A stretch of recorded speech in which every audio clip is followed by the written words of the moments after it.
Hello there, a new day, a new project. Well, I'm pretty sure I have a lot of this nickel metal hydride accus or rechargeable around your house. I'm using a lot of this from let's say salt and pepper dispensers to remote controls and flashlights and everything, So I'm using this kind of AA and this kind of AAA chargeable batteries. The good point is that this charger from Digital Editions have a really nice function here. So first of all, I'm doing a discharge, taking out all the power from these elements, because sometimes they have a kind of memory, let's call it, and eventually they are going on charge. But that's not the point of what I want to try to do today. It's to check the elements by the capacity and by the internal resistance, and it's a very simple task.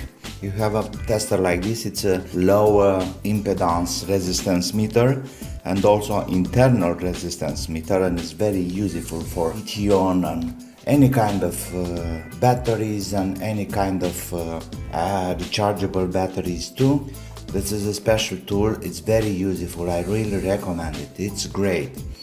And also you can measure very low impedances. That means you can measure a piece of wire like this. You see, if I want to measure this one, I can tell you what's the resistance of this piece of metal. Look there.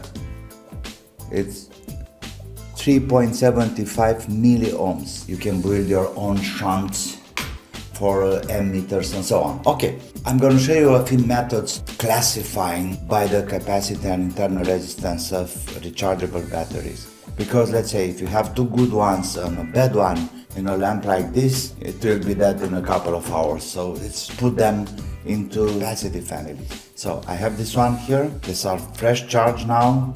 I'll let them cool down a little bit. So we have 71 milliohms. Okay, 95. Let's put it here. 0.25. 0.20. Oh, this is really bad. It's still usable for remote controls. By the way, it's working for the wireless phones in the house. 0.4.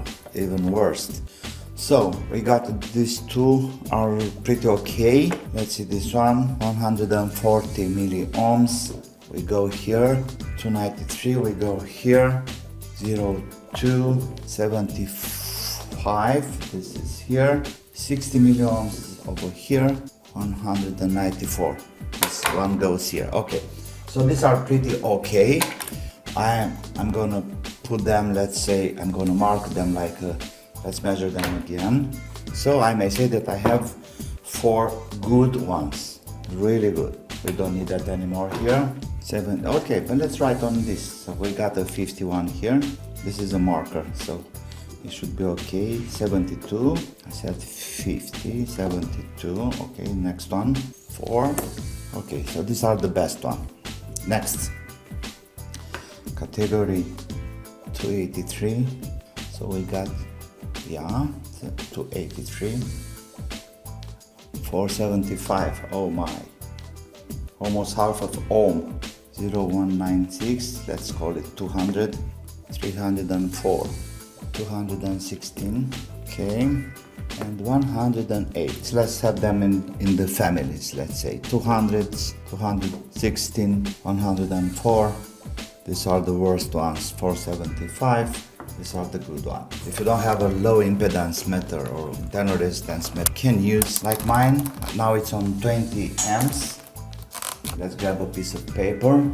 Let's start with the good ones. Let's say we have the multimeter. Go to ammeter, 20 amps. Even the cheapest one have at least 10 amps. And you measure the accu for a very short period of time. A second, maximum 2 seconds, and we see the amps, the capacity of the cell. You have to do this very quickly. 119, you see, 1 amp and 19, so 1.19 amps. Next, so we have here 74 with 126. 74 with 1 26. Okay, next one, 72 ohms, milliohms, 124. Again, 72 with 124. And this one have 50, 129. Okay, you'll see, you may say, okay, but this one have a 60 internal resistance, but it's only 1.19. But the point is that this one is 800 milliamps rechargeable, and the other ones, like this golden power or something, they are 900 milliamps. I think they are not 900, yeah, 900. So the total capacity of these yellow ones are a little bit bigger than this one, so we have to take care of that too. Okay, so these are the number for this lot, for this family, let's call it. Let's take these ones. It's very usable, I may say. 145 milliohms goes to 0.94. 145, 0.94. 1 on 10, 112, and we have 108, 1.10.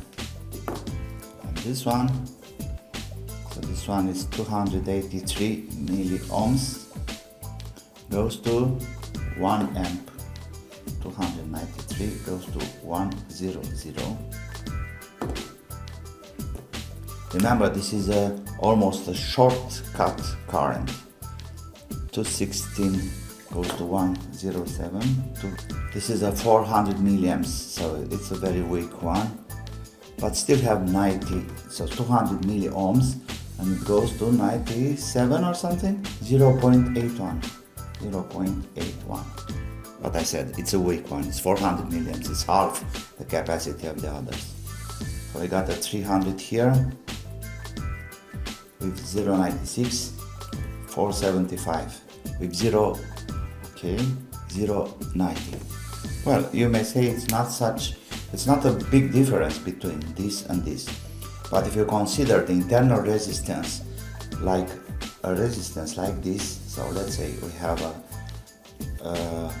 consumer here, plus, minus, and this is the internal resistance. The power, the whole power of the cell, let's call it, it's not going straight to the lamp over here. No, a lot of power is getting wasted by this internal resistance. Let's call it 60 ohms or something. So we can even measure how much power goes to this one. So if the capacity is looking good, look at this one, by the way.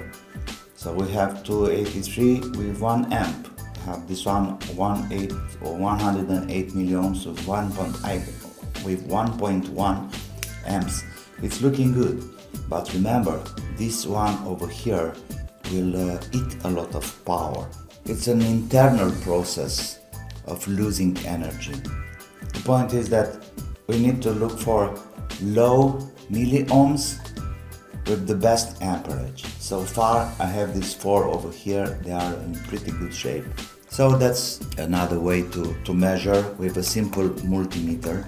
But like I said before, we just test it for a few seconds because we are talking about amps over here. That's how you can sort your rechargeable batteries for better use. Then I can use these good ones, let's say, for something like a flashlight or this kind of devices where we need power, and I can use the other ones for remote controls, little radios or something. Anyway, it's nice to know this before throwing away any battery or any rechargeable batteries.